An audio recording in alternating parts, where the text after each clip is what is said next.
Yes, అదే సమయంలో మనము మత్తయి సువార్త 5వ అధ్యాయంలో ఉన్నాం. మత్తయి సువార్త 5వ అధ్యాయము 21 నుండి 26 వరకు మనము మార్చి చదువుకుందాం. మత్తయి సువార్త 5వ అధ్యాయము 21వ వచనం నుండి 26వ వచనం వరకు మనము మార్చి చదువుకుందాం. నేను ఒక వచనం చదువుతాను, మీరు మరి ఒక వచనాన్ని చదవండి. నరహత్య చెయ్యవద్దు, నరహత్య చేయువాడు విమర్శకు లోనగునని పూర్వీకులతో చెప్పబడిన మాట మీరు విన్నారు కదా.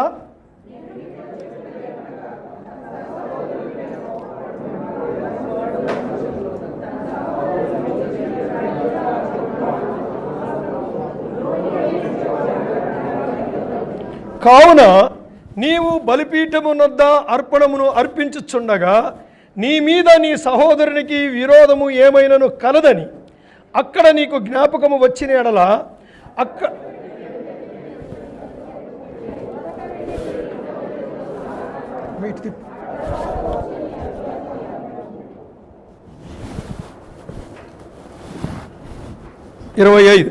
నీ ప్రతివాదితో నీవును త్రోవలో ఉండగానే త్వరగా వారితో సమాధాన పడుము. లేని ఎడల ఒకవేళ నీ ప్రతివాది నిన్ను న్యాయాధిపతికి అప్పగించును, న్యాయాధిపతి నిన్ను బంట్రోతుకు అప్పగించును, అంతటా నీవు చెరసాలలో వేయబడుదువు. కడపటి కాసు చెల్లించు వరకు అక్కడ నుండి నీవు వెలుపలికి రానివ్వని నిశ్చయముగా చెప్పుచున్నాను.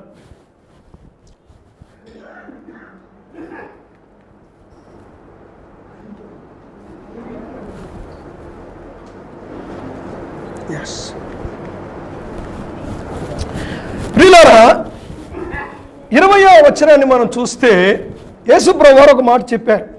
శాస్త్రుల నీతి కంటే పరిసయ్యుల నీతి కంటే మీ నీతి అధికము కాని ఎడల మీరు పరలోక రాజ్యములోనికి ప్రవేశింపనేరరు. శాస్త్రుల నీతి, పరిసయ్యుల నీతి, దీని గురించి మనం ఇంతకుముందే మాట్లాడాం. అయితే ప్రభువు క్రింద 21వ వచనం నుండి 48వ వచనం వరకు కొన్ని ఎగ్జాంపుల్స్ ఇస్తున్నారు, కొన్ని ఉదాహరణలు.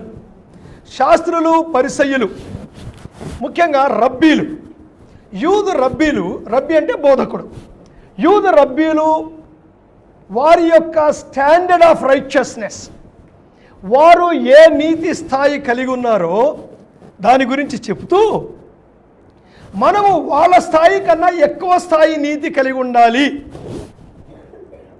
సో ఎక్కువ స్థాయి నీతి ఎలా ఉంటుంది అన్నది యేసుప్రభువు వారు 21వ వచనం నుండి 48వ వచనం వరకు సుమారుగా 1, 2, 3, 4, 5 ఉదాహరణలు, దగ్గర 5 ఎగ్జాంపుల్స్ వారి యొక్క బోధలో నుంచి తీసుకున్నాడు. 21వ వచనంలో అంటున్నాడు, నరహత్య చెయ్యవద్దు, నరహత్య చేయువాడు విమర్శకు లోనగునని పూర్వీకులతో చెప్పబడిన మాట మీరు విన్నారు కదా. చెప్పబడిన మాట చూడండి, ఇక్కడ చెప్పబడిన మాట మోషే చెప్పాడు, దాని గురించి చెప్పడం లేదు. 10 ఆజ్ఞలలో ఒక ఆజ్ఞ నరహత్య చెయ్యవద్దు అని ఒక ఆజ్ఞ. అయితే దాని గురించి రబ్బీలు ఏమి చెప్పారు అన్న దాని గురించి చెప్పబడిన మాట అంటే రబ్బీలు ఏం చెప్పారో అని అర్థమండి. నిజానికి జరిగింది ఏమిటంటే, అక్కడున్న పరిస్థితి, సిచ్యువేషన్ ఏమిటంటే, యూదులు హెబ్రీ భాష మాట్లాడేవాళ్ళు. నెబుకద్నెజరు కాలంలో యూదులు చెరలోనికి పోయిన తర్వాత వాళ్ళు హెబ్రీ భాష నుంచి ఆ లింక్ తెగిపోయింది. ఆ తర్వాత పర్షియన్ రూల్లోకి వెళ్ళిపోయారు. దాని తర్వాత గ్రీకుల రూల్లోనికి వెళ్ళిపోయారు. ఆ తర్వాత రోమన్ చక్రవర్తుల యొక్క పరిపాలనలోనికి వెళ్ళిపోయారు. పూర్తిగా హెబ్రీ భాష వాళ్ళలో నుంచి వెళ్ళిపోయిందండి. అయితే యూదయలో యెరూషలేములో తిరిగి వచ్చి ఎజ్రా కాలంలో తిరిగి వచ్చినటువంటి వారి దగ్గర కొంత యూదా భాష బ్రతికుంది. అందుకని సుమారుగా 250 ఏండ్లకు ముందు, యేసు ప్రభు కంటే 250 ఏండ్ల కంటే ముందు హెబ్రీ బైబిలు పాత నిబంధన గ్రంథము గ్రీకు భాషలోనికి ట్రాన్స్లేట్ చేశారు. దానిని సెప్టూజియంట్ అని అంటారు. సో సెప్టూజియంట్ కూడా అంతగా చదవడానికి తెలిసేది కాదు. ఎందుకంటే రోమన్ ఎంపైర్, రోమా సామ్రాజ్యములో జీవిస్తూ ఉన్నటువంటి యూదులకు గ్రీక్ వచ్చు. అంటే ఆఫ్రికా ఇలాంటి ఏరియాస్లో ఉన్నటువంటి వారికి, యూరప్, ఆఫ్రికా ఈ ప్రాంతాల్లో ఉన్న వారికి గ్రీక్ వచ్చు కనుక వారు సెప్టూజియంట్ చదువుకునేవారు. అయితే యూదయ, ఈ పాలస్తీనాకు వెనక్కి వచ్చేసినటువంటి యూదులలో గ్రీకు భాష సెప్టూజియంట్తో ఎక్కువ పరిచయం లేదు. హెబ్రీ గ్రంథం అంతగా చదవడానికి వచ్చేది కాదు. అందుకని హెబ్రీ గ్రంథాన్ని చదవగలిగి దాని మీద ప్రసంగాలు చేసిన రబ్బీల యొక్క వ్యాఖ్యానాలన్నీ కూడా లిఖించబడ్డాయి. వాటిని టాల్ముడ్స్ అంటారు. సో దాని మీద వాళ్ళు వాటినే నమ్మేవాళ్ళు, వాటి మీద ఆధారపడి వాళ్ళ జీవితం జరిగేది. ఇది జస్ట్ లైక్ ఏమండి, బైబిల్ లాటిన్ భాషలో ఉండేది. కాబట్టి క్యాథలిక్ పోపులు కానీ ప్రీస్టులు కానీ వాళ్ళు ఏమి చెప్తే ప్రజలు అదే నమ్మేవాళ్ళు. ఎందుకంటే బైబిల్ చదువుకోవడానికి వచ్చేది కాదు. అందరికీ లాటిన్ రాదు, అందరూ లాటిన్లో బైబిల్ చదవలేరు. ఏమండి, సో ఎలాగైతే రోమన్ క్యాథలిక్ చర్చ్ క్రైస్తవ్యాన్ని భ్రష్టు పట్టించి క్రైస్తవుల్ని తప్పు మార్గంలోనికి నడిపించి నరకపాత్రులుగా చేశారో, విక్లిఫ్ వచ్చి దాన్ని ఇంగ్లీష్లోకి ట్రాన్స్లేట్ చేసేదాకా విక్లిఫ్ని కూడా చంపేశారు. ఎందుకంటే ప్రజలకు బైబిల్ అందుబాటులోకి తెచ్చాడు కాబట్టి. ప్రజలు చదువుతున్నారు, క్వశ్చన్ చేస్తున్నారు, ఏంటి మీరు చెప్పేది ఏంటి, బైబిల్లో ఇలా ఉంది ఏమండి. సో యూదు రబ్బీలు కూడా అదే పని చేశారండి. ఎందుకంటే వాళ్ళకి హెబ్రీ భాష రాదు, వీళ్ళు ఏమి చెప్తే అదే వేదమైపోయింది. సో వాళ్ళు ఒక నీతి నియమించుకున్నారు. ఇప్పుడు ప్రభు మాట్లాడుతున్నారు, వాళ్ళు చెప్పింది ఇదైతే అసలైన వ్యాఖ్యానం నేను చెప్తున్నాను. ఎందుకంటే యేసు ప్రభువుకే అసలైన వ్యాఖ్యానం చెప్పే అధికారం ఉంది. ఎందుకంటే పాత నిబంధన గ్రంథకర్త యేసు ప్రభు కాబట్టి. ఏమండి, పాత నిబంధన గ్రంథకర్త యేసు ప్రభు మోషే ద్వారా ఇచ్చినప్పటికీ మాట్లాడింది ఎవరు? యేసు ప్రభు మోషేతో. So he has the right, ఆయనకు హక్కు ఉంది, ఆయన చెప్పేది కరెక్ట్. సో ఈ ఎగ్జాంపుల్స్ ఇస్తూ ఉన్నాడు. ఇప్పుడు మనము నరహత్య అనే మాట దగ్గరికి వెళ్ళాలి. నరహత్య అంటే ఏమిటి? చూడండి, చంపే ప్రతిదీ నరహత్య కాదు. యుద్ధాలు జరుగుతాయి, యుద్ధాల్లో చంపేస్తారు మనుషుల్ని, అది హత్య కింద దేవుడు లెక్కించలేదు. చట్టం ఉంది, న్యాయస్థానం ఉంది. న్యాయస్థానము మరణశిక్ష విధిస్తుంది. దానిని దేవుడు నరహత్యగా పరిగణించటం లేదు. ఏమండి, నో, దాన్ని దేవుడు నరహత్య కింద తీసుకోవటం లేదు. నరహత్య ఒక వ్యక్తి మరొక వ్యక్తిని ఏదో ఒక కారణాన్ని బట్టి, కారణం ఉన్ని లేక చంపడము. నిజానికి అసలు యేసు ప్రభు నరహత్యను ఎలా చూస్తున్నాడు? దేవుడు నరహత్యని ఎందుకు, దేవుడు నరహత్యను చాలా తీవ్రమైనదిగా ఎంచాడు? ఆదికాండము 9వ అధ్యాయము 6వ వచనం. ఆదికాండము 9వ అధ్యాయము 6వ వచనం చదవండి.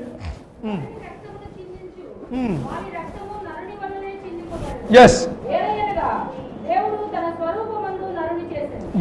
అదండి. It is assault on the image of God. నరహత్య అంటే దేవుని స్వరూపము మీద దాడి చెయ్యడము. కనుక దేవుడు తన స్వరూపాన్ని ముద్రించాడు. ఏమండి, దేవునికి మాత్రమే మనిషి ప్రాణము మీద హక్కు ఉన్నది. మత్తయి సువార్త 22వ అధ్యాయం 21వ వచనం ఒకసారి చూద్దాం. మత్తయి సువార్త 22:21.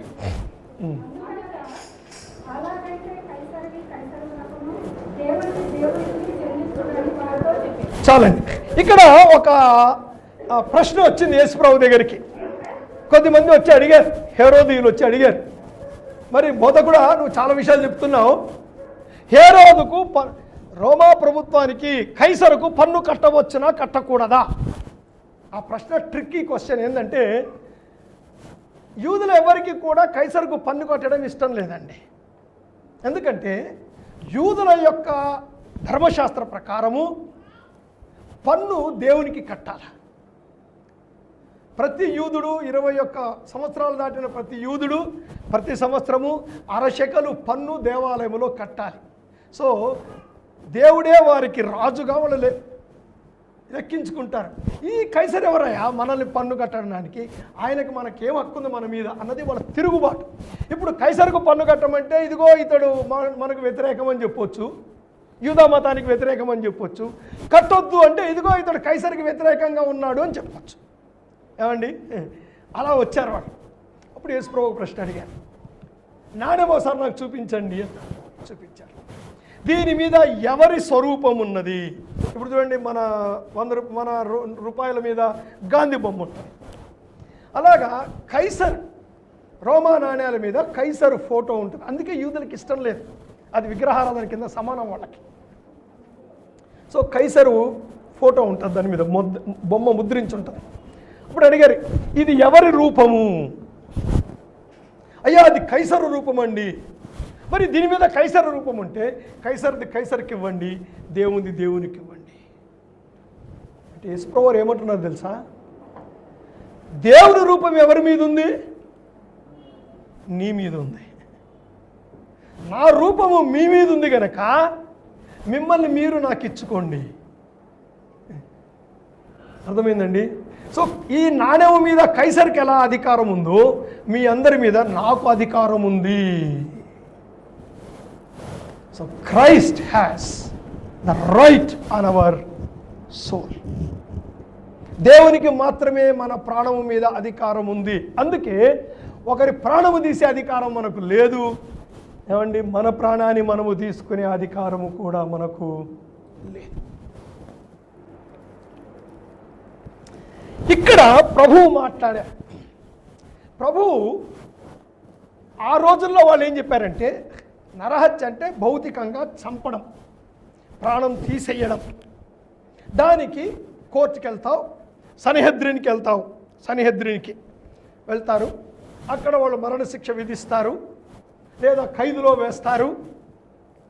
అది కరెక్టే, ఆ ఇంటర్ప్రిటేషన్ కరెక్టే, తప్పేమీ లేదు అందులోపట. కానీ ప్రభు అన్నారు దానికంటే ఎక్కువ చెప్పారు ఆయన. వాళ్ళ నీతి కన్నా ఎక్కువ నీతి గురించి మాట్లాడుతూ ఉన్నారు. 3 రకాల హత్యలను గురించి ప్రభువు మాట్లాడుతూ ఉన్నారు. 3 రకాల హత్యలను గురించి మాట్లాడుతూ ఉన్నారు. ఏముందండి? Okay, fine. 3 రకాల నరహత్యలు. నెంబర్ 1, మొదటి నరహత్య భౌతికంగా హత్య చేయడం. ఇది మనందరికీ బాగా తెలిసిన సంగతి అండి. కత్తి పట్టి బొరవడమో లేకపోతే ఏమండి విషం ఇచ్చి చంపడమో, స్లో పాయిజన్. ఒక కేసు వచ్చింది ఒకసారి.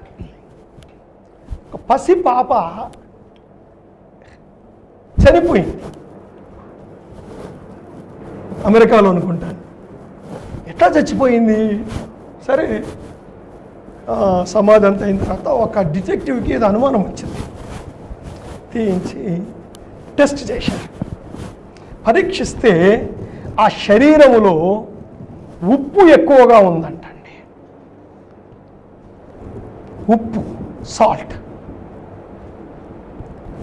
పసిపిల్లలకు రక్తములోనికి ఉప్పు ఎక్కువ పోతే దే డై. ఈ తల్లి ఏం చేసిందంటే ఆ పిల్లని చంపాలని ప్రతిరోజు ఆ చంటి బిడ్డకు ఉప్పు నీళ్లు ఇస్తా పోయింది.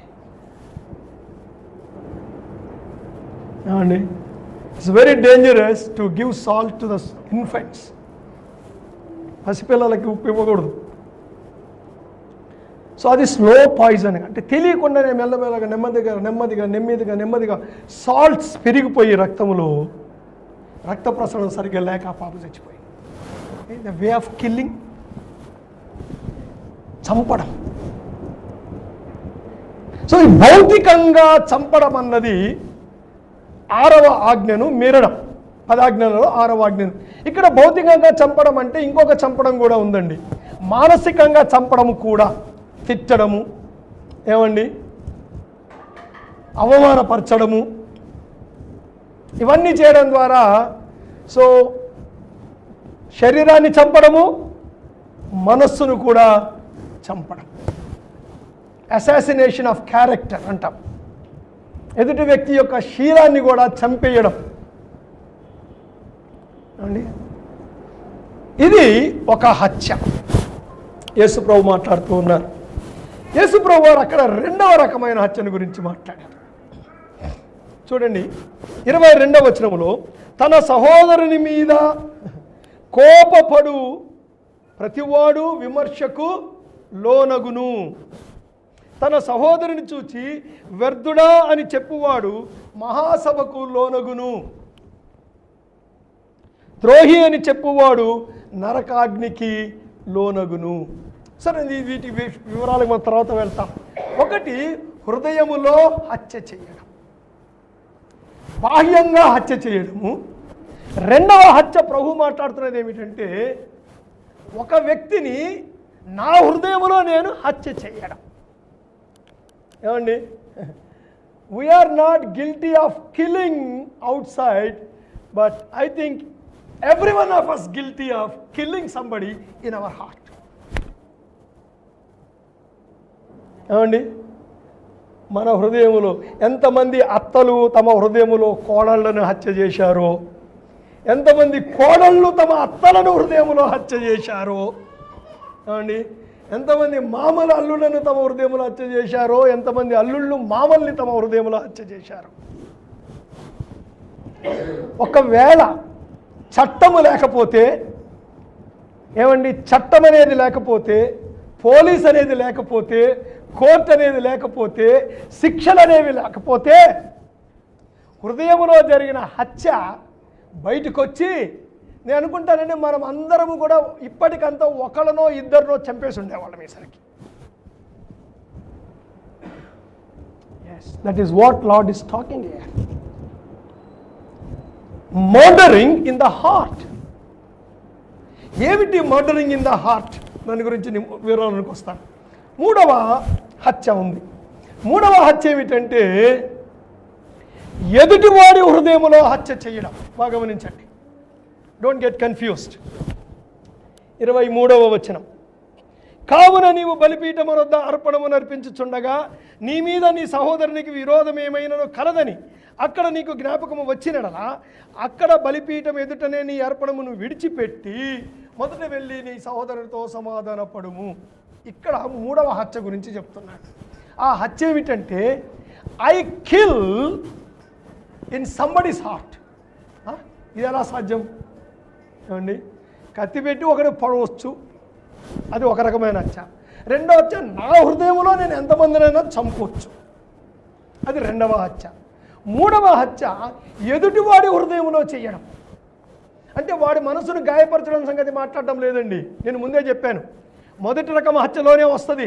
శరీరాన్ని చంపినా మనసును చంపినా అది మొదటి రకమైన హత్యనే. ఇది 3వది, ఇంకో కొత్త రకమైన హత్య, కిల్లింగ్, ఏమండి, ఇన్ సంబడీస్ హార్ట్. మరొక వ్యక్తి హృదయంలో మనం హత్య చేయడం. 3 రకాలైన నరహత్యలను గురించి ప్రభు మాట్లాడుతున్నారు. ఈ పరిసయ్యులు, శాస్త్రులు, రబ్బీలందరూ కూడా మొదటి రకం హత్య గురించే మాట్లాడారు. మొదటి రకం హత్యలో కూడా శరీరాన్ని చంపడం గురించే వాళ్ళు మాట్లాడారు తప్ప మిగిలిన వాటి గురించి మాట్లాడలేదు. ఇప్పుడు ఇక్కడ మనం గమనిస్తే బాహ్యమైన హత్య. బాహ్యమైన హత్య ఏమిటి? అక్కడ కొన్ని మాటలు రాశాను నేను, చదవండి, చూద్దాం ఏమేమి ఉన్నాయో. కోపము, ఏమండి, దూషించడం, తిట్టడం, అవమానపరచడం, ఇంకా మనసును గాయపరచడం, మాటలు మాట్లాడడం, శరీర భాష, ముఖ కవలిక. ఇవన్నీ కూడా అవర్ ఇన్స్ట్రుమెంట్స్ ఇన్ కిల్లింగ్. ఈ శరీరాన్ని చంపడానికి కత్తిని విషాన్ని వాడినట్టుగానే లోపల మనసును చంపడం. నేను బయట కత్తితో చంపే సంగతి అందరికీ అర్థమయ్యే విషయమేనండి. మన దగ్గర కొన్ని ఆయుధాలు ఉన్నాయి. ఈ ఆయుధాలతో ఎదుటి వ్యక్తిని చంపేస్తాం. ఏంటో ఆయుధాలు? కోపం, ఏమండి, దూషించడం, తిట్టడం, అవమానపరచడం,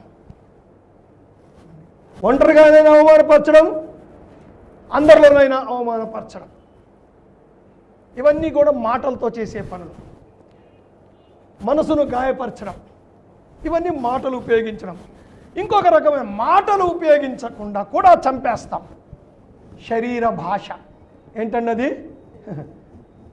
బాడీ లాంగ్వేజ్. Body language. ఎవరైనా ఒకరు ఏమండి మనల్ని పలకరించడానికి మన వైపు తిరిగి ప్రైజ్ ద లార్డ్ అనే లోపు వాళ్ళు మనకు ప్రైజ్ ద లార్డ్ చెప్పబోతున్నారు అని ముందే గ్రహించి వాళ్ళను చూడనట్టుగా ఇట్లా తిరగడం అన్నమాట. ఏమండి, are we not guilty of it?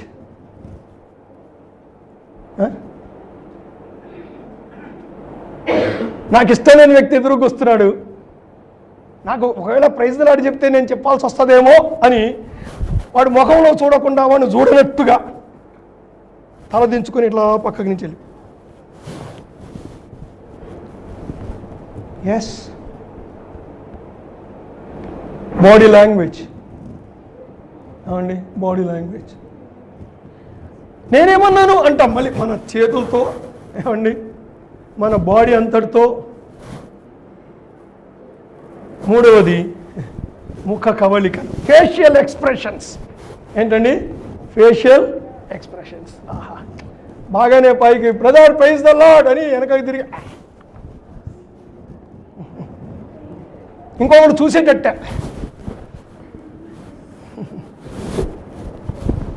ఏమండి, are we not guilty of it? ఏమండి, నేను ఇక్కడ డ్రామా చేయట్లేదు మిమ్మల్ని సంతోషపెట్టడానికి. Understand the gravity of the sin. పాపము యొక్క తీవ్రత యేసు ప్రభు ఏ లెవెల్కి తీసుకెళ్ళాడు, నరహత్య యొక్క తీవ్రత. సో వాళ్ళ నీతి కన్నా మన నీతి ఎక్కువ ఉండాలంటున్నాడు. నేను పైకి చెప్పలేదు కాబట్టి నేను నీతిమంతుణ్ణి. No.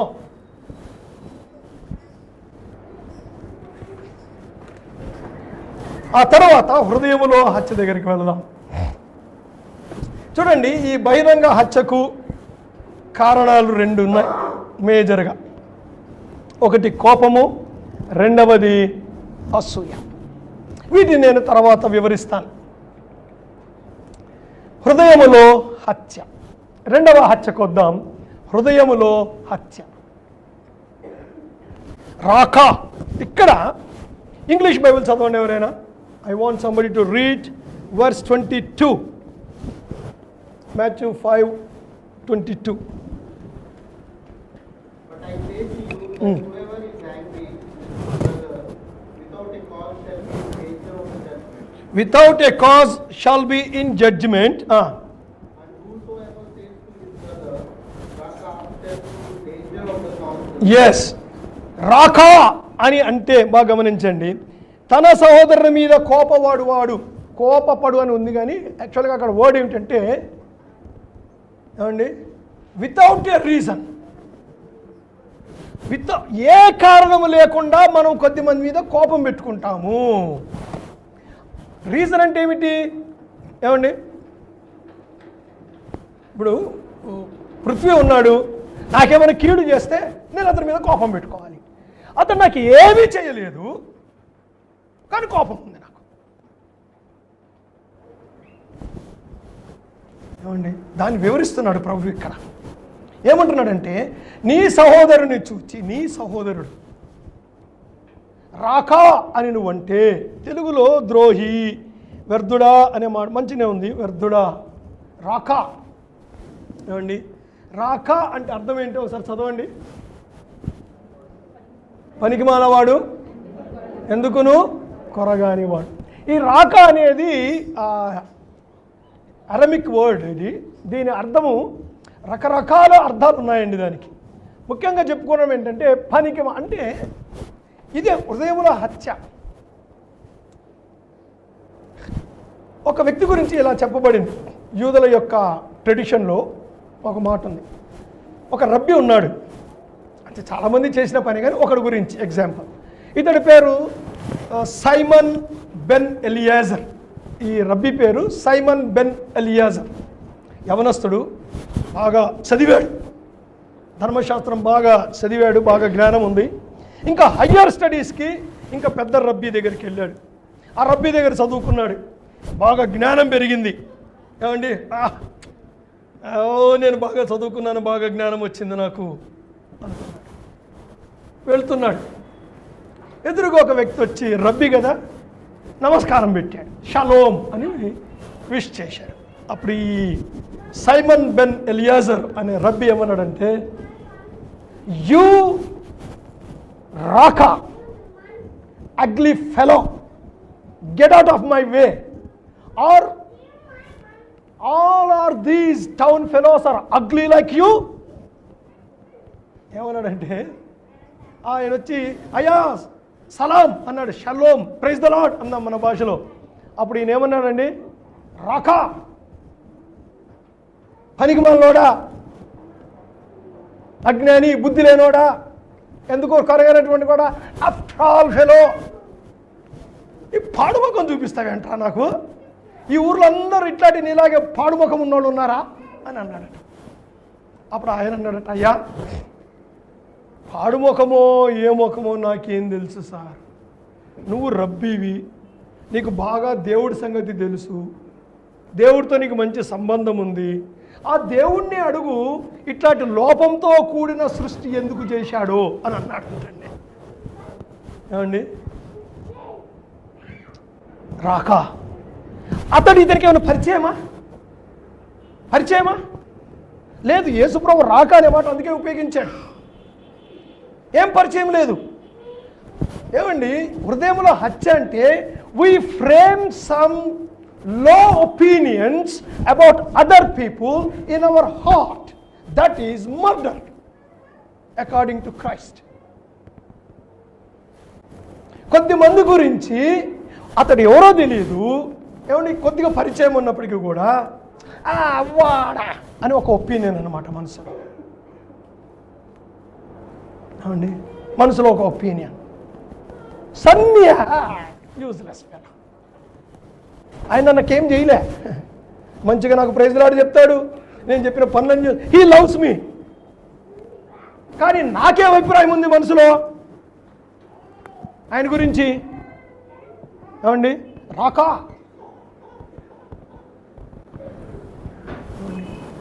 we form some opinions, ill opinions, low opinions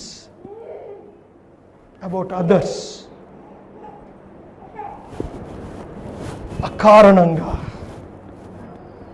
యేసుప్రభు అంటున్నాడు, అది హత్య. You have killed him in your heart. ఈ న్యాయస్థానము పైన చంపిన హత్యను చూసి శిక్ష విధిస్తుంది. పైన ఇంకొక న్యాయాధిపతి ఉన్నాడు, ఆయన హృదయాలను చూచే న్యాయాధిపతి. ఈ సుప్రీంకోర్టులో కూర్చున్న న్యాయాధిపతి శవాన్ని చూస్తాడు, చంపిన కత్తిని చూస్తాడు, శిక్ష విధిస్తాడు. ఎవడు శవము లేకపోతే, చంపిన ఆయుధం దొరకకపోతే నిన్ను వదిలిపెడతాడు. కానీ పైన ఇంకొక న్యాయాధిపతి ఉన్నాడు, ఆయన హృదయాన్ని చూస్తున్నాడు. ఆ హృదయములో నువ్వు ఎంతమందిని చంపావో ఆయన లెక్కేసుకున్నాడు. నువ్వు ఒక హత్య చేశావా, 2 హత్యలు చేశావా, 3 హత్యలు చేశావా, 4 హత్యలు చేశావా. ఏమండి, కొద్దిమందితో మాట్లాడుతూ ఉంటే, తెలంగాణలో ఈ జబ్బు లేదు కానీ ఆంధ్రాలో పిల్లలకు కూడా ఈ జబ్బు ఉందండి, కులం జబ్బు. ఏమండి, మేము డిగ్రీ కూడా చదివాము, అంతవరకు చదివాము, కానీ చిన్నప్పటి నుంచి అన్ని సంవత్సరాలు కలిసి చదివాము. మా క్లాసులో ఎవడు ఏ కులమో ఎవడికి తెలియదు సార్. ఒక మహమ్మద్ అనే పేరుంటే ఓహో ముస్లిం అని కూడా ఎప్పుడు అనుకోలేదు. డేవిడ్ అని పేరుంటే క్రిస్టియన్, అంతవరకే, దాని గురించి కూడా పెద్ద ఆలోచన ఏమీ లేదు. I heard some people talking, వాడా అదే మూడండి వాడు అంటే, మూడైతే ఏమైందంట?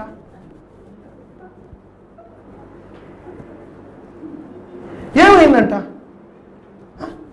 ఇంకొక ఆయన అంటున్నాడు, సార్ నేను బిహెచ్పి సెంటర్లో నిలబడి ఉన్నా, నేను జస్ట్ బస్ కొరకు నిలబడ్డా, ఓకే, నా లైఫ్లో ప్రాణము పోతే కూడా రెండోడింట్లో నీళ్లు తాగను. ఓరే వీడు ఎవరింట్లో నీళ్ళు తాగడంట? రెండోడింటి. అప్పుడు నేను అన్నాను, సార్ మీరెవరో నాకు తెలియదు కానీ ఒక ప్రశ్న అడుగుతాను నేను మిమ్మల్ని. అన్నా ఏంటండి? రెండోడింట్లో మూడోడు నీళ్లు తాగడు, మూడోడింట్లో రెండోడు నీళ్లు తాగడు, మిగిలిన వాళ్ళంతా మీ ఇంట్లో నీళ్లు తాగాలనా? అప్పుడు మా మీద ఫేసులు పెడతారా?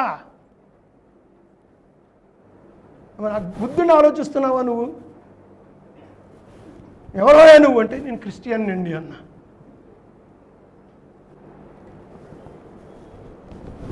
అర్థమవుతుందండి? We frame low opinions about others. వాడు ఎవరో తెలీదు, ఏమీ తెలియదండి. We are killing people in the heart. వాడికి ఏం తెలుసు అండి?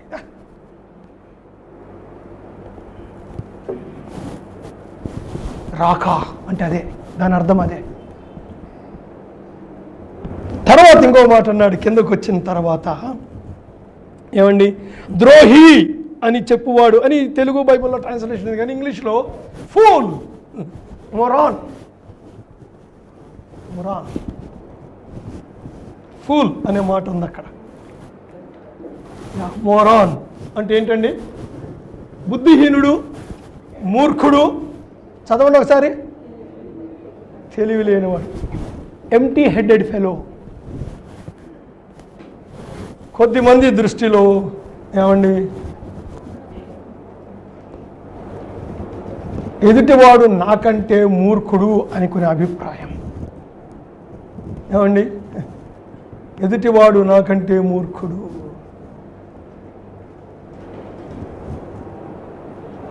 లో ఒపీనియన్ అబౌట్ అదర్స్. ఇతరుల గురించి తిరస్కార భావాన్ని మనం హృదయములో కలిగి ఉండడము హత్య, నరహత్య.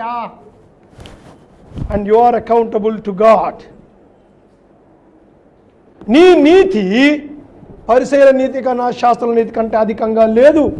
మీ నీతి వాళ్ళ నీతి కంటే అధికం కాకపోతే పరలోక రాజ్యంలోనికి ప్రవేశింపవు. అంటే ప్రభు ఏమంటున్నారంటండి, మన దగ్గర లేదండి, శాస్త్రుల పరిచయాల నీతి కంటే ఎక్కువ నీతి మన దగ్గర లేదు, కానీ యేసు ప్రభు కనికరించి మనల్ని నీతిమంతులుగా తీర్చాడు. If we have become real Christians, మనం నిజంగా మార్పు చెందిన వాళ్ళమైతే, ఏమండి, నరహత్య ఏంటంటే మనం అర్థం చేసుకోవాలి. కిల్లింగ్ ఇన్ ద హార్ట్, హృదయములో మనము హత్య చేయడం. మొదటి రాజుల గ్రంథం, ఆ వాక్యం చదువుదాం. చూడండి, మొదటి రాజుల గ్రంథం ఏముందాం అక్కడ చదవండి. 8:39. Please read.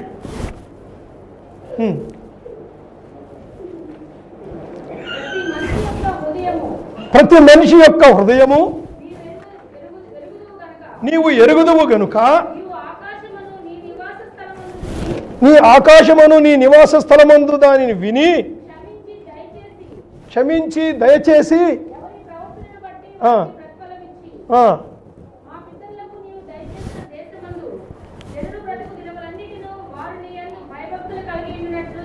చాలండి. ఏమి చూసేంట? మళ్ళీ ఒకసారి చదవండి. ప్రతి మనిషి యొక్క హృదయము నీవు ఎరుగుదువు గనుక. ఏమండి, మన ప్రార్థనలకు జవాబు మన హృదయం మీద ఆధారపడి ఉందండి. బయట మంచి క్రియ చేయొచ్చు, మంచి క్రియ చేయొచ్చు. మనం ఒక వ్యక్తికి 500 రూపాయలు గిఫ్ట్ ఇవ్వచ్చు. దేవా, నేను ఒకరికి 500 రూపాయలు ఇచ్చానయ్యా, నన్ను ఆశీర్వదించు. ఇచ్చావు, కానీ నువ్వు ఎవరికైతే 500 ఇచ్చావో వాడి గురించి నీ హృదయంలో ఏమనుకుంటున్నావు అది చూస్తున్నాను నేను. నువ్వు ఇచ్చిన 500ని చూసి నేను నిన్ను మెచ్చుకోవటం లేదు, మెచ్చుకోవాలనుకుంటున్నాను. కానీ అబ్బే వాడొక పనికి మాలోడండి, పోతే పని మొఖానికి కొట్టి 500 రూపాయలు అని నీ మనసులో అనుకొని ఇచ్చావు. I'm seeing that. కాబట్టి నువ్వు ఇచ్చిన 500కి బహుమానం ఇమ్మంటావా, నువ్వు ఇచ్చిన 500కి నిన్ను తీర్పులోనికి తెమ్మంటావా?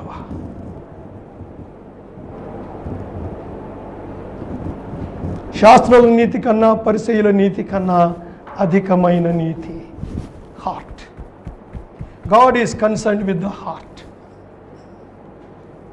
ఈ మాట అనగానే ఏమండి, చాలామంది దగ్గర నేను విన్నానండి, బ్రదర్ నేను చర్చికి రాకపోవచ్చు కానీ నా హృదయం దేవునికి తెలుసండి. షటాప్.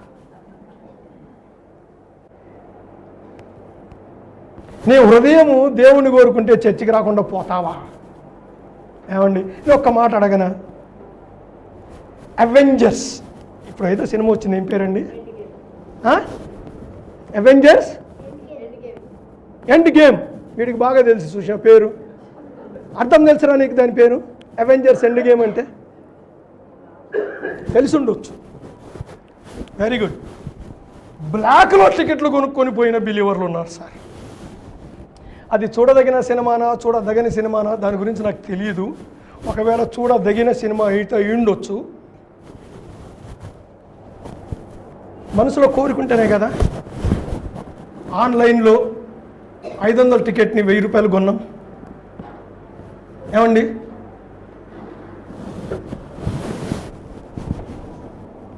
యా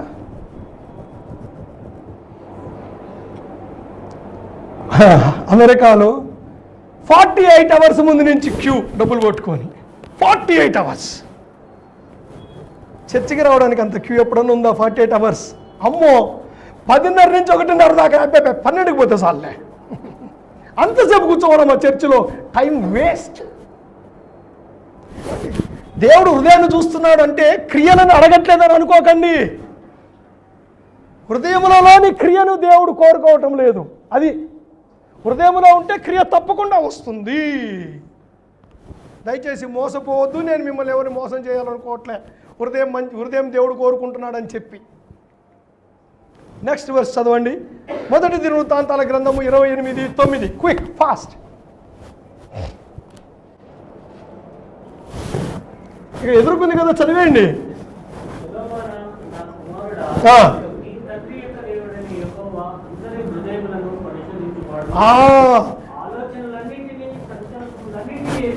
చూశారండి, దట్స్ ఇనఫ్. మిగిలింది మీరు తర్వాత చూసుకోండి. సొలొమోనుతో చెప్తున్నాడు, సొలొమోను ఒక విషయం గుర్తుపెట్టుకో, నువ్వు పైకి ఎంత మంచి పరిపాలన అందించవచ్చు జ్ఞానముతో, కానీ ఆయన హృదయాన్ని, ఆలోచనలను, ఆ ఆలోచన వెనక నీకున్న సంకల్పాన్ని చూస్తున్నాడు. ఏమండి, be careful, be careful. God is God of hearts. 2 దినవృత్తాంతాలు 16:9.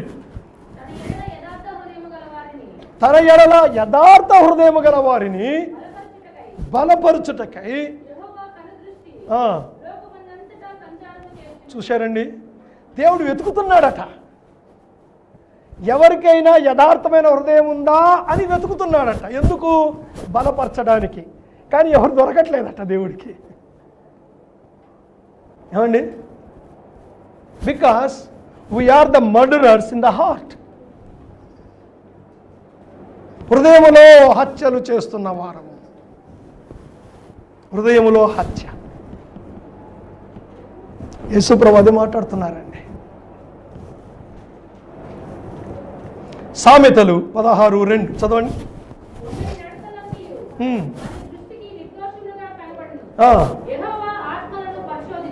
ఎస్, నీ దృష్టికి నీ క్రియలు, నీ ప్రవర్తన, నీ నడత పర్ఫెక్ట్గా అనిపిస్తూ ఉండొచ్చునేమో, కానీ దేవుడు హృదయాన్ని పరీక్షిస్తూ ఉన్నాడు.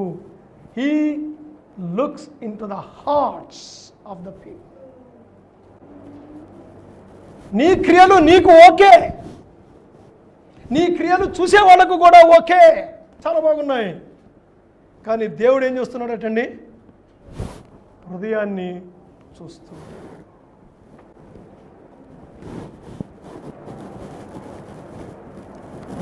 ఏమండి, కోపానికి గల కారణాలు ఏంటో చూడండి ఒక్కసారి. సామెతల గ్రంథం చదవండి, అక్కడే వచ్చిన ముందు ప్లీజ్ రీడ్.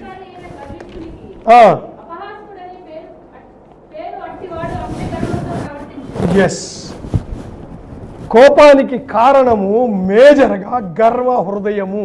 ఇంగ్లీష్లో చాలా క్లియర్గా ఉంటుందండి. కోపానికి అసలు కారణం ఏంటంటండి? గర్వం, ప్రైడ్.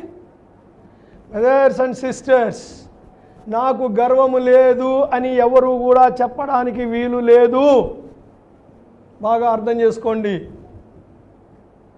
ఏమండి, మనం అనుకుంటాం బాగా డబ్బులు ఉన్న వాళ్ళకి గర్వం ఉంటుంది అని. అబ్బే, గర్వం అందరికీ ఉంటుందండి.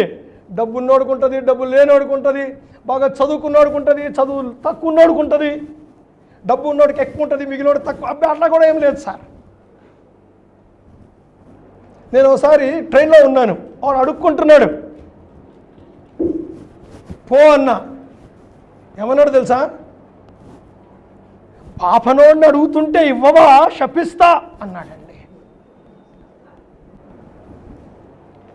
ఏమండి,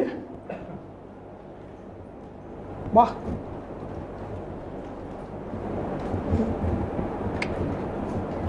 గర్వం లేదా? ఏమండి, ₹1 బిల్ అయ్యి బిచ్చగాడికి తీసి కొడతాడు అవతలికి. దాన్ని ఇప్పుడు ఏమొస్తుంది సార్ రూపాయికి అంటాడు. దేవునికి అయ్యొచ్చులేండి. That's a different issue. That's a different issue. ఏమండి, రైట్. కొన్ని వచనాలు మనం చూడాలండి. రైట్, కొన్ని ఎగ్జాంపుల్స్ చూద్దాం బైబిల్లోంచి. ఫస్ట్, ఆదికాండము 4వ అధ్యాయం 5వ వచనం. ఆదికాండము 4వ అధ్యాయము 5వ వచనం. Please read.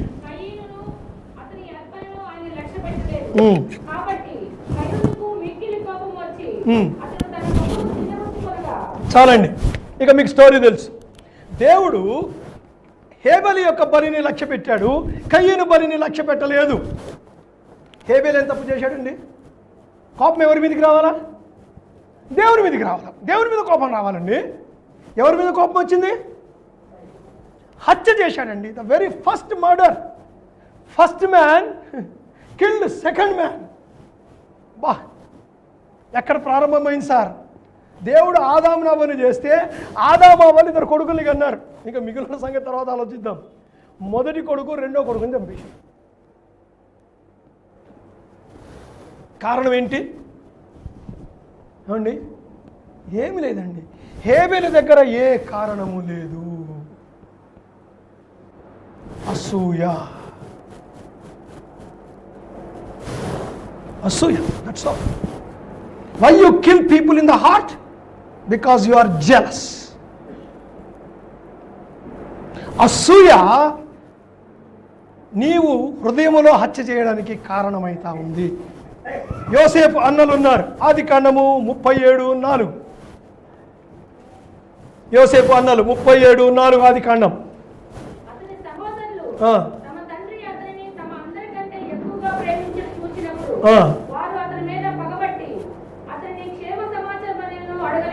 ఆహా, చూశారండి, అంత కష్టపడి ఆ తమ్ముడు వాళ్ళకి ఆహార పదార్థాలు తీసుకెళ్తే బాగున్నావా అని అడగడానికి కూడా మనసు ఒప్పలేదంటే వీళ్ళకి. పైపెచ్చు చంపేద్దాం అనుకున్నారు. చంపేయడానికి ఒక నీళ్ళ లేని గుంతలో పాత బావి ఉంటే బావిలో పారేశారు. చచ్చిపోతాడు ఊపిరాడకని. సరే, ఎవరో ఒక ఆయనకి దయబుట్టి బయటికి లాగారు. ఎందుకు రా, అమ్మేసుకుందాం, డబ్బులన్నీ వస్తాయని చెప్పి అమ్మి పడేశారు. పోయి నాన్నకేం చెప్పారు? క్రూర మృగము చంపేసిందని చెప్పాడు. వృద్ధాప్యములో 90 ఏళ్ల వయసు. యాకోబుకు 90 ఏళ్ళు వచ్చినప్పుడు పుట్టాడండి యోసేపు. 90 ఏళ్ల వయసు వచ్చినప్పుడు యోసేపు పుట్టాడు. యాకోబుని చంపేశారండి వాళ్ళు. యోసేపునే కాదు, యాకోబుని కూడా చంపేశారు. మానసికంగా కృంగిపోయాడు యాకోబు. కారణం ఏంటి? అసూయ. I tell you brothers, the major చాలా ప్రమాదకరమైనది ఏమిటి అంటే అసూయ, గర్వము. ఇవి రెండేనండి హత్యకు కారణం. అసూయ, గర్వము, కోపం. ఇంకొక ఎగ్జాంపుల్ చూడండి. 1 Samuel 18:7-9 వర్సెస్. సౌలు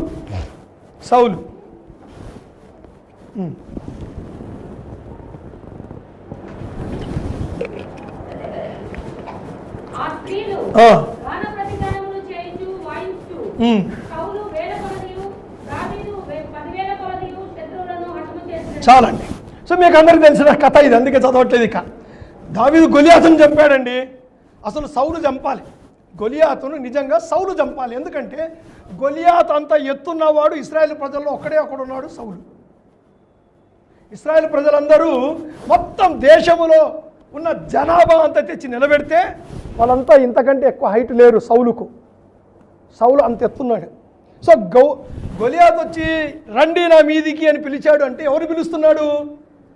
సౌలునే పిలుస్తున్నాడు. నువ్వేరా బాబు, నా అంత హైట్ ఉన్నాడు, రా యుద్ధానికి అంటున్నాడు. దావీదు చంపాడు. ఆ దెబ్బకి మోరల్ కరేజ్ వచ్చింది, అందరికీ చంపి పడేశారు అందరినీ. సో అందరు స్త్రీలు పాడుతున్నారు. ట్రైబ్ కదండి, స్త్రీలు ఏమొచ్చినా కంజర్లు కొట్టుకుంటా పాడుకుంటా దే ఎంజాయ్ ద సక్సెస్. సౌలు 1,000 మందిని చంపాడు, దావీదు 10,000 మందిని చంపాడు అనగానే సౌలుకి ఏం భయం పుట్టిందో తెలుసా? నా సింహాసనాన్ని తీసేసుకుంటాడేమో. అప్పటి నుంచి దావీదుపై విషపు చూపు నిలిపెను. దావీదు నమ్మకంగా ఉంటూ వెళ్తున్నాడు, సౌలు కుట్ర చేస్తూ వెళ్తున్నాడు. దావీదు నమ్మకంగా సౌలుకు పనిచేస్తున్నాడు, సౌలు హృదయంలో కుట్ర పెంచుకుంటూ పోతున్నాడు. ఏమండి, వై వీ కిల్ అదర్స్? ఇతరులను మన హృదయం ఎందుకు చంపుతాను తెలుసా? అతడు మనకంటే ఎక్కువ చదువుకొని ఉంటే, లేదా మన పిల్లలకి దొరకంది వాళ్ళ పిల్లలకి దొరికితే, మన పిల్లలకు దొరకనిది వాళ్ళ పిల్లలకు దొరికితే. Yes, we kill them in our heart.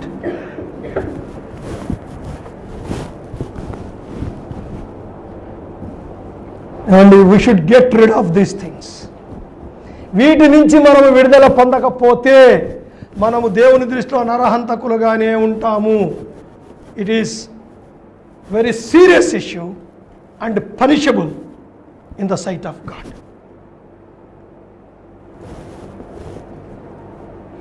ఇంకొక ఎగ్జాంపుల్ చూడండి. హామాన్, ఎస్తేరు 3వ అధ్యాయం 5-6 వచనాలు చదవండి.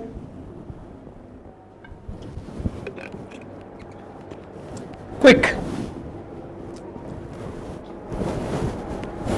మొర్దెకై మొర్దెకైను నమస్కరింపకయు హామాను చూచినప్పుడు బహుగా కోపగించి మొర్దెకై ప్రాణం మాత్రం నిలుట స్వల్పకార్యమని ఎంచి మొర్దెకై యొక్క జనులు ఎవరైనది తెలుసుకొని అహష్వేరోషుల యొక్క రాజ్యమంతటా నుండి.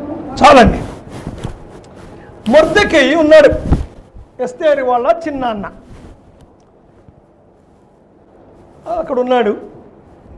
హామాను ఉన్నాడు.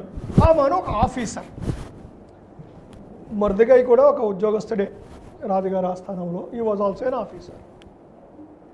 హామానుకు అందరు నమస్కారం చేస్తున్నారు, మొర్దెకై చెయ్యలేదు. ఎందుకంటే మొర్దెకై యూదుడు అన్యులకు నమస్కారం చెయ్యరు. అయినా మొర్దెకై ఏమి హామాను దగ్గర పని చేయట్లే హామానుకు నమస్కారం చేయడానికి. అందుకనే హామానుకు మొర్దెకై మీద కోపం వచ్చి, ఎంత కోపం వచ్చింది తెలుసా అండి? మొర్దెకైనే కాదు, యూదా జాతినే చంపాలని ప్లాన్ వేశాడు. ఏంటి కారణం? నమస్కారం చెయ్యలేదు, అంతే.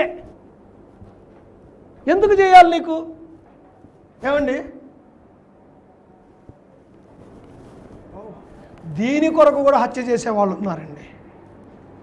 ఏమండి, అందరూ నాకు నమస్కారం పెట్టాలి, అందరూ నాకు ప్రైజులాడు చెప్పాలి, అందరూ నన్ను ముందు పలకరించాలి, నేను ముఖం తిప్పేసుకుంటా ఉంటా, వాళ్ళు వచ్చి పలకరిస్తూ ఉండాలి. నేను చూడనట్టు అంజాను కొడతా, వాళ్ళు వచ్చి నా ముందరకు వచ్చి నా చేతులు పట్టుకొని నాకు ప్రైజులాడు చెప్పాలా. నేను ముందు ప్రైజులాడు చెప్తే ఎట్లా? నా డిగ్నిటీ ఏమైపోవాలా? Why you want that? ఏమండి, why do you want that? సరే, కొద్దిమంది అమర్యాదస్తులు ఉంటారు, ఫర్గెట్ ఇట్. అంత మాత్రాన వాళ్ళ మీద మనం పగ పెంచుకోవాల్సిన అవసరం ఏమీ లేదు, ఏమీ లేదు. ఏమండి, నేను అంత హెల్ప్ చేస్తే కూడా వీడు నాకు నమస్కారం పెట్టకుండా వెళ్ళిపోయాడు అంటే నువ్వు ముందు చెప్పావా వాడికి, అరే నేను నీకు ఎందుకు హెల్ప్ చేస్తున్నానో తెలుసా, నేను కనపడప్పుడంతా నమస్కారం పెట్టడానికి అని చెప్పించావా? లేదే.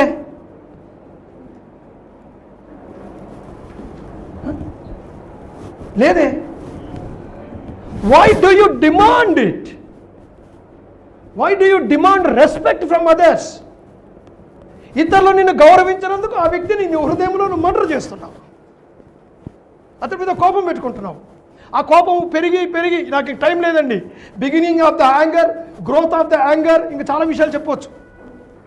కోపం ప్రారంభము, కోపం ఎదుగుదల, కోపం పెట్టే పిల్లలు.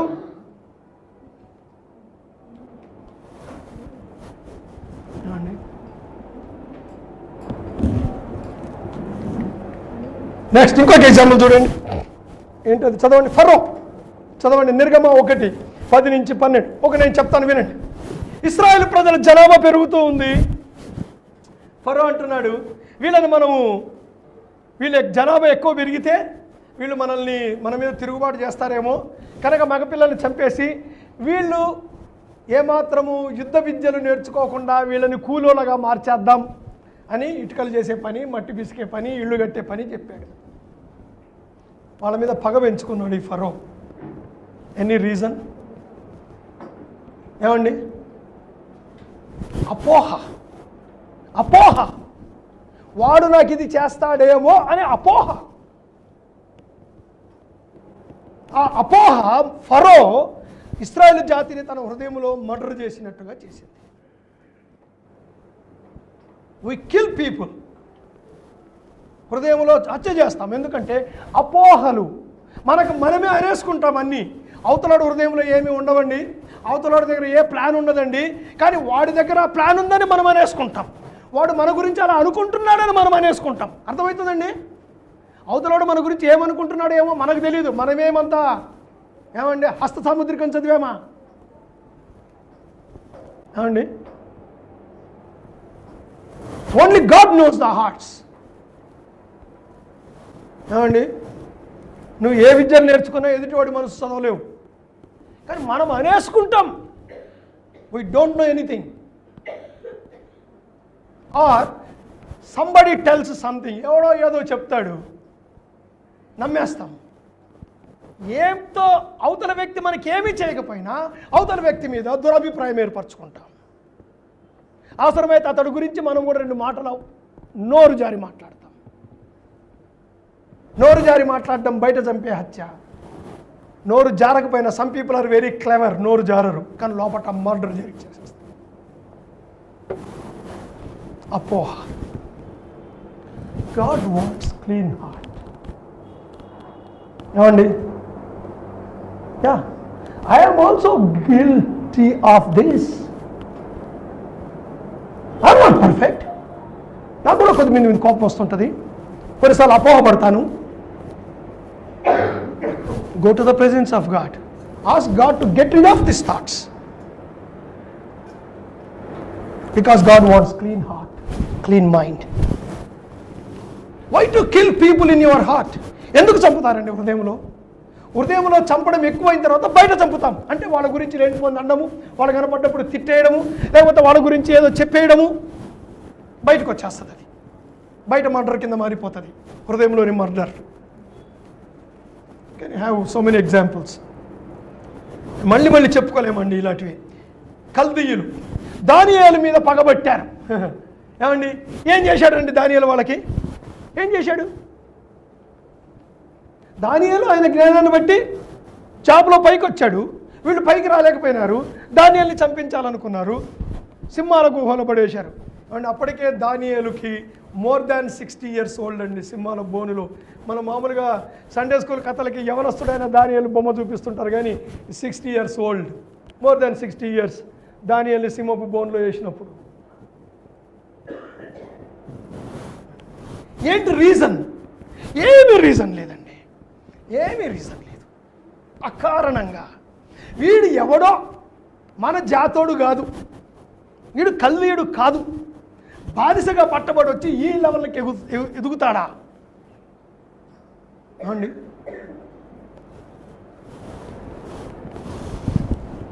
అసూయ అకారణంగా how many people we kill in our hearts. మన హృదయంలో ఎంతమందిని హత్య చేస్తున్నాము ఏమండి? Are we not accountable for all these killings, all these murders? ఈ హత్యలన్నిటికీ మనము జవాబుదారులము కామా దేవుని ఎదుట? హేరోదు యాంటిపస్ మీకు అందరికీ తెలుసు. మార్కు సువార్త 6వ అధ్యాయంలో చదువుతాం. ఈ యాంటిపస్, హేరోదు యాంటిపస్ వాళ్ళ అన్న భార్యను తెచ్చుకున్నాడు పోయి. ఏమండి? పాపం, అది పాపము. బాప్తిసం ఇచ్చి యోహాను వెళ్ళి నువ్వు పాపం చేశావు అని గద్దించినందుకు ఏమండి హేరోదు యాంటిపస్ పగబెట్టుకున్నాడు. హేరోదు ఈయన తెచ్చుకున్నాడు కదా వాళ్ళ అన్న భార్యను, ఆమె ఇంకా ఎక్కువ కోపం పెట్టుకుంది, టైం కొరకు కాసుకుంది. టైం వచ్చినప్పుడు తల నరికించింది. కారణం ఏంటి? ముందు హృదయంలో హత్య చేశారు, తర్వాత బయట హత్య చేశారు. హృదయంలోని హత్య ఎక్కువైతే, హృదయంలో కోపము, పగ, ద్వేషము, అసూయ ఎక్కువైతే అది బయటకు వచ్చేస్తుందండి. ఏదో ఒక రోజున తిట్ల రూపంలోనో, దూషణ రూపంలోనో, ఏదో ఒక రూపంలో బయటకు వచ్చేస్తుంది. మనం ఇంకా క్రిస్టియన్స్ కనుక భయపడి ఎవరిని పొడవట్లే, కానీ తిట్ల రూపంలోనో, అవమానపరిచే రూపంలోనో. ఇంకొక ఎగ్జాంపుల్ చెప్పమంటారండి నన్ను? మేలు చెయ్యగలిగి ఉండి కూడా మేలు చెయ్యము.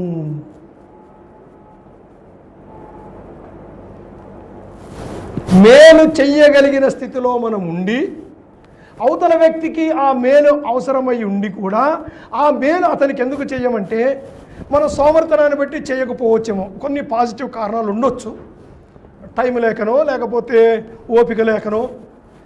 మాటలు చెప్పుకోవడం బాగోదు కానీ చేయాలి. కానీ అసూయనో, కోపమో, ఆ వ్యక్తి గురించిన దురభిప్రాయము హృదయంలో ఉండబట్టి మేలు చెయ్యగలిగి ఉండి కూడా ఆ మేలు మనం బిగపడతాం. That is the test whether we are killing people in our heart or not. ఎదుటి వ్యక్తిని మన హృదయంలో హత్య చేశాము అనడానికి మనకే ఒక పరీక్ష ఏమిటంటే మేలు చెయ్యగలిగి ఉండి కూడా మేలు చెయ్యకుండా మేలు ఆపడం. వాడికి ఏంటి చేసేది? ఏమండి? హేరోదు Antipas. All these are the reasons. ఏంటంటే అసూయ, కోపము, గద్దింపు, అకారణం. గద్దింపు, పాస్టర్ గారు గద్దించి వాక్యం చెప్తే పాస్టర్ మీద కోపం. ఏమండి? తల్లిదండ్రులు పిల్లల్ని గద్దిస్తే పిల్లలకి తల్లిదండ్రుల మీద కోపము. తాత, అమ్మమ్మ, నాన్నమ్మలు మనవళ్ళని, మనవరాళ్ళని మంచి దారిలో పెట్టడానికి వాళ్ళని గద్దిస్తే మనవళ్ళకు కోపము, మనవరాళ్లకు కోపము, వాళ్ళని కన్న తల్లిదండ్రులకు కూడా కోపము.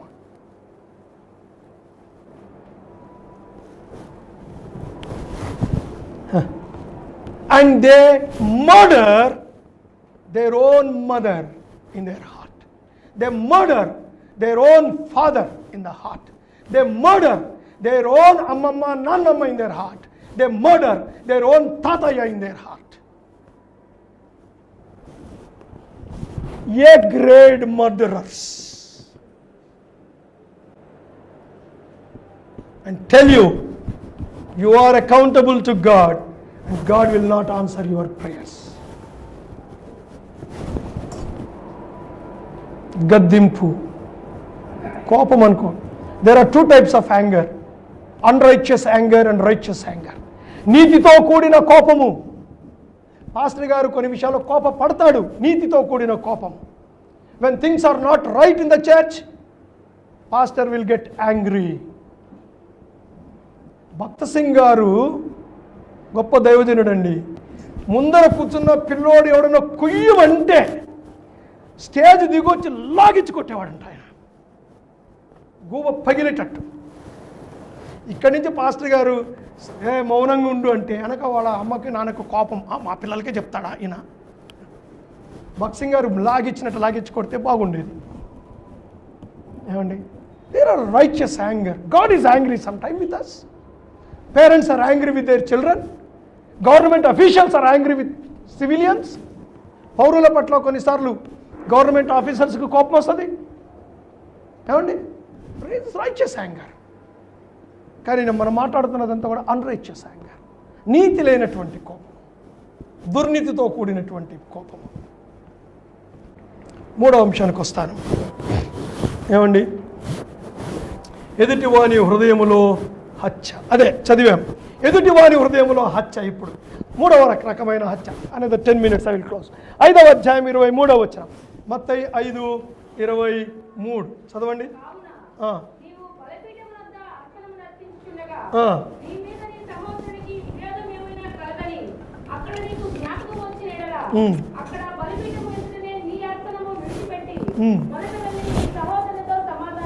ఆపుదామండి, బాగా వినండి. నీ మీద ఎదుటివాడికి కోపం ఉందని హృదయములో, అతడి హృదయములో నీ మీద అతనికి కోపం ఉందని నీకు అర్థమైతే నువ్వు ముందు దేవుడి దగ్గర ఇచ్చే అర్పణను వదిలేసి వెళ్ళి సమాధానపడు. This is murder in somebody's heart. బాగా వినండి. అతడి హృదయములో, సాలమోను హృదయములో నా మీద కోపం ఉందని నాకెట్లా తెలిసింది? ఏమండి, అంటే సాలమోను నన్ను తిట్టుకుంటున్నాడు హృదయంలో, నాకు తెలుసు. ఎట్లా తెలుసు? నేను ఆయనకి ఏదో చేశాను, అది అసలు సంగతి. So killing in others heart, killing in my heart, killing in others heart. ఎదుటి వ్యక్తి హృదయంలో హత్య అంటే సొలొమోను నా గురించి తిట్టుకోవడానికి ఆయన హృదయంలో తిట్టుకుంటున్నాడు. నాకెట్లా తెలుసండి? ఎట్లా తెలుసు? నాకు డౌట్ వచ్చింది. ఎందుకు? నేను ఏదో చేశాను ఆయన పట్ల, అది నా హృదయంలో పొడుచుకుంటా ఉంది. నేను మీకు ఒక ఎగ్జాంపుల్ ఇస్తాను, చదవడానికి టైం లేదు కానీ. ఏశావుని యాకోబు మోసం చేశాడు. ఏశావు చంపుతా అది ఇది అన్నాడు, పారిపోయాడు యాకోబు. 20 ఏళ్ళు అయిపోయింది. యాకోబు వస్తున్నాడు, ఏశావుకు వార్త వచ్చింది. ఏశావు ఎదురొచ్చాడు తమ్ముడికి. యాకోబు భయపడ్డాడు. ఏమండి, యాకోబు భయపడ్డాడు. సరే, ఇక తాను చేయాల్సిన ప్రోగ్రామ్ అంతా చేశాడు అనుకోండి. చివరికి ఏశావుతో ముఖాముఖిగా కలుసుకున్నప్పుడు ఏశావు యాకోబును కౌగిలించుకొని ఏడ్చాడు. తమ్ముడు రా ఇంటికి పోదు. ఏశావుకు కోపం ఎప్పుడో పోయిందండి, కానీ యాకోబులో గిల్ట్ పోలేదు. యాకోబు ఏశావుకు ద్రోహం చేశాడు. ఏశావు ఆ ద్రోహం ఎప్పుడో మర్చిపోయాడు. ఏమండి, ఫిలియల్ లవ్, ఏమండి సిబ్లింగ్ లవ్ బయటకు తోసుకొచ్చింది. నా తమ్ముడు ప్రేమ బయటకు పొంగొచ్చింది యాకోబు ఏశావుకి. ఎప్పుడో 20 ఏళ్ళ కిందటండి. కానీ 20 ఏళ్ళైనాక కూడా యాకోబు ఏమనుకుంటున్నాడు? ఏశావు నన్ను చంపడానికి వస్తున్నాడు అనుకుంటున్నాడు. So Jacob murdered in Esau's heart. యాకోబు ఏశావు హృదయంలో హత్య చేశాడు. అదండి, ఎదుటి వ్యక్తి మన గురించి పాపము చెయ్యడానికి నేను కారణమయ్యానా? ఎదుటి వ్యక్తి తన హృదయములో నన్ను హత్య చేయడానికి ఆ హత్యకు నేను కారణమయ్యానా? అది నీకు గుర్తొస్తే, ఏమండి, ఎదుటోడు రకరకాల కోపాలు ఉంచుకోవచ్చండి. ప్రతిదానికి మనం సమాధాన పడనవసరం లేదు. Which is not possible. యేసుప్రభు ఆ సంగతి మాట్లాడడంలే. But you are responsible for that. అదండి, ఎదుటి వ్యక్తి హృదయములో హత్య చెయ్యడం. 2 రకాల కోపము. ఓకే, పాపమును ప్రేరేపించే కోపము, నీతియుక్తమైన ఆల్రెడీ నేను మీకు దీని గురించి మాట్లాడాను. కొన్ని హెచ్చరికలు చదువుదాం. కొలస్సీ పత్రిక, just will read these verses. కొలస్సీ పత్రిక 3:8. చదవండి. కొలస్సీ 3:8. ఇప్పుడైతే ఆ, కోపము, ఆగ్రహము, దుష్టత్వము, దూషణ, కోపము, ఆగ్రహము, దుష్టత్వము, దూషణ నోట ఊపిరి అను వీటన్నిటిని విసర్జించండి. ఎన్ని హెచ్చరికలు ఉన్నాయో చూడండి. యాకోబు 1, 19-21. నా ప్రియ సహోదరులారా, ఆ. మీరు ఈ సంగతి ఎరుగుదురు కనుక ప్రతి మనుషుడు వినుటకు వేగిరపడివాడును, మాట్లాడుటకు నిదానించువాడును, ఉమ్. కోపించుటకు నిదానించువాడునై ఉండవలెను. తర్వాత మిగిలిన చదువుకోండి. త్వరపడి కోపం తెచ్చుకోవద్దు, త్వరపడి కోపం పెంచుకోవద్దు అండి. తర్వాత చూడండి, 1 యోహాను 3:15. తన సహోదరుని ద్వేషించువాడు ఉమ్. హంతకుడు. అదండి, చాలు. తన సహోదరుని ద్వేషించువాడు నరహంతకుడు. చూశారండి? మనం అనుకోవచ్చు, సంఘంలో ఎవరి మీద ఎవరికి కోపాలు ఉండకూడదండి. హృదయపూర్వకంగా క్షమించడం నేర్చుకోవాలి సార్. క్షమించడం కొరకు క్షమించకండి, క్షమించడం కొరకు క్షమించకండి. God hates it. మన నీతి మిగిలిన వాళ్ళ నీతి కన్నా హయ్యర్ లెవెల్ నీతి అండి, హయ్యర్ లెవెల్ నీతి. కీర్తన 37:8. కోపము మానుము, ఆగ్రహము విడిచిపెట్టుము. సామెతలు 14:17.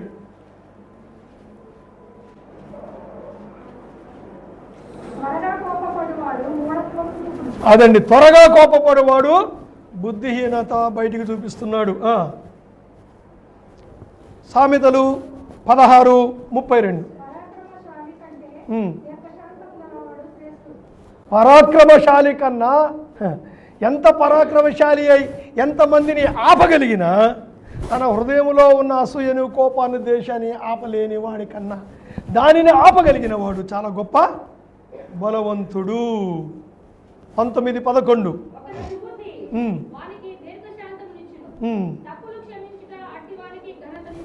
ఆహా, తప్పులు క్షమించుట ఘనత. వాహ్! ఏమండి, తప్పులు క్షమించుట ఘనత. ప్రసంగి 7:9. లేదందులో ప్రసంగి 7:9. 7:9 అండి. అది 7:9, 2:9 కాదు. యా, ఆత్రపడి కోపపడవద్దు. చూశారండి, బుద్ధిహీనుని హృదయములో కోపము సుఖ నివాసము చేయనంట. అబ్బా, ఆహాహా, కింగ్ సైజ్ బెడ్ వేసి కోపాన్ని పడుకోబెడుతున్నాడంట. బాగా పెంచుతున్నాడు కోపాన్ని. వాడు బుద్ధిహీనుడు. ఎందుకంటే దేవుడు శిక్షిస్తాడు అన్న సంగతి వాడికి అర్థం కావట్లేదు. ఏమండి, then how to overcome, how to overcome. Are you interested in knowing this? ఏమండి, పరిష్కారం తెలుసుకోవాలా వద్దా? How to get out of this murderous attitude. ఈ నరహత్య నుంచి మనం ఎలా బయటపడాలి? పరిష్కారం చూద్దాం. అక్కడ ప్రభు అంటున్నాడు, వెంటనే వెళ్ళి సహోదరునితో సమాధాన పడుము. Number 1, reconcile. సమాధాన పడుము అంటే మనం అవతల వ్యక్తిని హర్ట్ చేస్తున్నట్లయితే, ఏమండి, అంటే ఎదుటి వ్యక్తి హృదయంలో జరిగిన మర్డర్ సంగతి మాట్లాడుతున్నాడు. సమాధాన పడుము. What is wrong in it? What is wrong in it?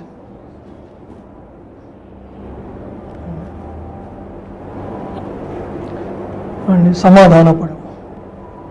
సమాధాన పడ్డం మాటలతో వద్దండి, మాటలతో వద్దు. క్రియలో కనపడాలి, క్రియలో కనపడాలి. మనం నిజంగా సమాధాన పడినప్పుడు మేలు చేస్తామండి. చెడు మాట్లాడడం మానివేసేయి.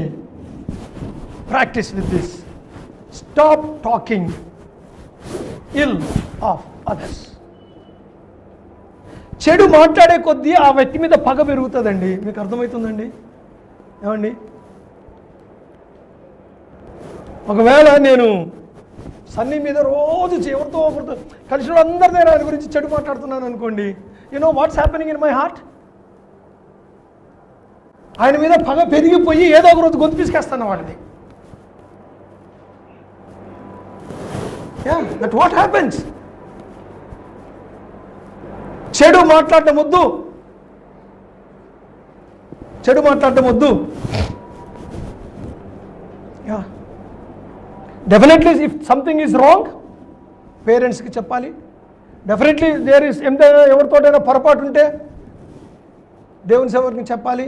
లేదా ఎవరైనా ప్రమాదకరమైన వాళ్ళు ఉంటే వాళ్ళ విషయంలో జాగ్రత్తగా ఉండని హెచ్చరించవచ్చు దేవుని సేవకుడు. That is a different issue. చెడు మాట్లాడడము వేరే issue. Some people always talk ill అండి, ఆల్వేస్. నాకు ఒక వ్యక్తి బాగా తెలుసండి, మాకు క్లోజ్గా ఉంటాడు, అంకుల్ అనుకుంటా. ఉన్న 10 నిమిషాల్లో కనీసం 5 గురించి అన్న చెడు మాట్లాడకుండా ఉన్నాడండి. ఇఫ్ ఈ టాక్స్ 10 సెంటెన్సెస్ అండి, 5 ఖచ్చితంగా ఇతరుల గురించి చెడు. అది కూడా ఎవరి గురించి మాట్లాడతాడో తెలుసా? ఎవరితో ఈయన ఎక్కువ సార్లు బాగా కలిసి ఉంటాడో. అది విచిత్రం.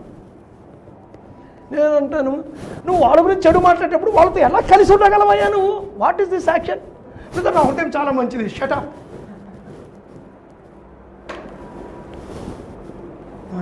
కలిసి సేవలో పాలు పొందుతావు, మరి వాడి గురించే చెడు మాట్లాడతావు.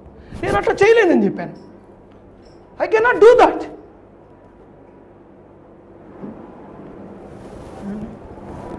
Some people are of that character. చెడు మాట్లాడడం మానేసాయి, ప్రాక్టీస్ ఇట్. మంచిగా ప్రవర్తి. నీకు ఎవరి మీద అయితే నీ హృదయంలో నువ్వు ఇతరులను మర్డర్ చేస్తున్నావే, ఆ వ్యక్తి కనపడినప్పుడు అతడితో మంచిగా ప్రవర్తించు. హలో చెప్పు, ప్రైజ్ ది లార్డ్ చెప్పు, కూర్చోడానికి స్థలం ఇవ్వు, ఏమండి పలకరించు.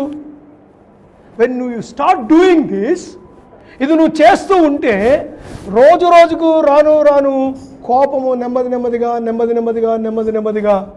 వైప్ అవుట్ అవుతా పోతుంది, డైల్యూట్ అవుతూ పోతుంది అంటే ప్రాక్టీస్ ఇట్. సమాధానపడు బాగా నువ్వు కీడు చేస్తున్నట్లయితే. రెండవది ఏమండి, చెడు మాట్లాడడం మానే. ఆ వ్యక్తి గురించి ఎవరినైతే నీ హృదయంలో నువ్వు బాగా తిట్టుకుంటున్నావో, ఒక వ్యక్తిని ఎప్పుడైతే వాడా ఆఫ్టర్ ఆల్ అని అనుకుంటున్నావో. మూడవది, మంచిగా ప్రవర్తించు, అతనితోటి మంచిగా ప్రవర్తించు, అతని ముందు అతని వెనక కూడా. మేలు చేయుము, do good. And I can give so many examples from my life. నాకు నిజంగా కీడు చేసిన వారు చాలా రోజులు వాళ్ళ మీద కోపం ఉండేది నాకు హృదయంలో. ఎందుకంటే గాయమైంది, నాకు గాయం చేసింది వాళ్ళు. మేలు చేసే అవకాశం వచ్చినప్పుడు పిలిచి మరీ మేలు చేశానండి. So that I can remove that guilt from my heart. I have done it to so many people, not for 1 or 2. దేవుని సేవలో నాకు ద్రోహం చేసిన వాళ్ళు చాలామంది ఉన్నారు, నన్ను గాయపరిచిన వాళ్ళు చాలామంది ఉన్నారు. ఏ మాత్రం అవకాశం వచ్చినా మేలు చేశాను నేను. So that I can remove that anger from my heart. ఆ గాయానికి నేను వేసుకున్నా నా మందు. ఒక వ్యక్తిని గాయం చేశాడు, అతడి మీద కోపం వస్తుంది. ఆ గాయానికి మందు ఏంటో తెలుసా? అతడు వేయడు, ఆ మందు నువ్వే వేసుకోవాలి. ఎలా వేసుకోవాలి? Do good to him. నేను మీకు ఒక ఎగ్జాంపుల్ ఇస్తాను. చెట్టు ఉందండి, చెట్టు ఉంది. చెట్టుకు గాయం చేస్తాడు మనిషి. గాయం చేస్తే చెట్టు ఏం చేస్తుందో తెలుసా? ఆ గాయం మాన్పుకోవడానికి తనలో నుంచి కొన్ని సిక్రీషన్స్ బయటికి తీసుకొచ్చి గమ్ తయారు చేస్తుంది. ఆ గమ్ము ఆ చెట్టుకు తగిన గాయాన్ని మాన్పిస్తుంది. మనిషిని ఏం చేస్తాడు? గమ్ము కూడా విరుక్కొచ్చుకుంటాడు. రబ్బర్ చెట్లు ఉన్నాయి. రబ్బర్ పాలు ఎక్కడి నుంచి వస్తాయి? మనిషి చెట్టుకు గాయం చేస్తాడు, ఆ గాయం బాగు చేసుకోవడానికి ఆ చెట్టు పాలిస్తుంది, రబ్బర్ పాలిస్తుంది. మనిషికి గాయం చేసిన వాడికి పాలిచ్చి ఆ గాయాన్ని మానుపు ఉంటుంది. ఈత చెట్లు ఉన్నాయి, తాటి చెట్లు ఉన్నాయి, కళ్ళు కొరకు కోస్తాడు దాన్ని. ఆ గాయం మాన్పుకోవడానికి అది నీరా అనే ఒక రకమైన ద్రవాన్ని ఇస్తుంది. మనిషి దాన్ని తెచ్చుకుంటాడు. సృష్టిలో దేవుడు గాయాన్ని తనకు తానే మాన్పుకునే పద్ధతి పెట్టాడు. ఎదుటి వ్యక్తి నా హృదయంలో చేసిన గాయాన్ని నేను ఎలా మాన్పుకోవాలో తెలుసా? By doing good to him. ఆ వ్యక్తికి ఏమండి మేలు చేయడం ద్వారా.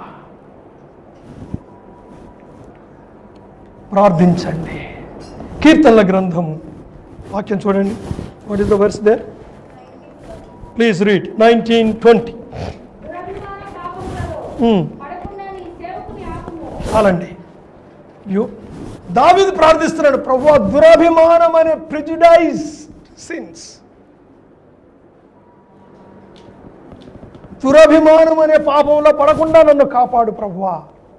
ఏమండి, ప్రభువా నాకెందుకు ఆయన మీద ద్వేషం వస్తుంది? Please help me to come out of it. ఎందుకంటే నీ దృష్టిలో నేను నరహంతకునిగా మిగిలిపోకూడదు. ప్రే.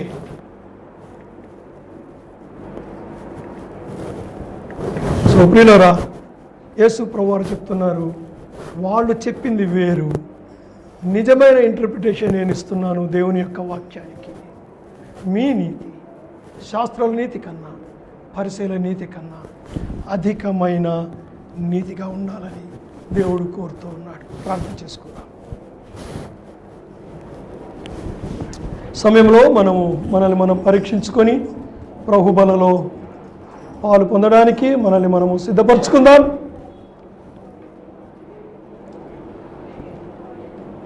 యేసు ప్రభు వారు ఒక రొట్టెను తీసుకొని, అది మీ కొరకు విరవబడుతున్న నా శరీరము, మీరు అందులో పాలు పొందినప్పుడల్లా మిమ్మల్ని మీరు పరీక్షించుకోనండి అని ప్రభు వారు చెప్పారు. కాబట్టి మనల్ని మనం పరీక్షించుకొని యేసు ప్రభు చేసిన బలియాగాన్ని జ్ఞాపకం చేసుకుంటూ ప్రభువును స్తుతిస్తూ విరవబడిన యేసు ప్రభు శరీరాన్ని జ్ఞాపకం చేసుకుంటూ రొట్టెలో పాలు పొందుదాం.